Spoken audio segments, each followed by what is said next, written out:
Face à la crise économique qui se profilait à la vitesse de l'éclair, on a mis un plan de gestion pour réduire les coûts. On a mis des actions au niveau social, c'est-à-dire que les travailleurs qui subissaient les contre-coups de la crise économique étaient mis en chômage force majeure. Et au niveau des aspects financiers, on a pris les mesures du gouvernement qui étaient de postposer le remboursement du capital de certains prêts que nous avions contractés.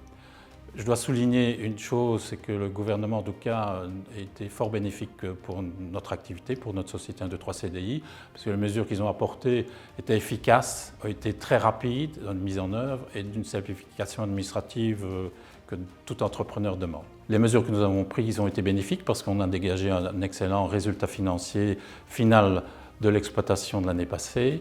On a pu, grâce à ça, renforcer nos réserves au niveau du Fonds social et nous avons aussi pu distribuer un bonus à nos travailleurs.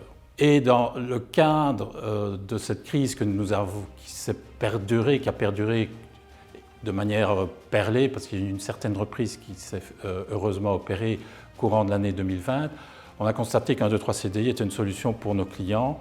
Et quand je dis clients, j'entends à la fois nos clients, les entreprises, et les clients, nos travailleurs.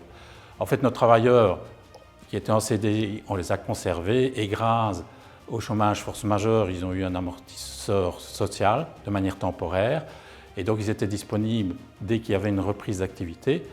Et les clients, les entreprises, eux, de leur côté, ils conservaient les compétences de nos travailleurs parce qu'ils savaient qu'ils étaient encore en contrat chez nous, ils n'étaient pas dans un contrat temporaire.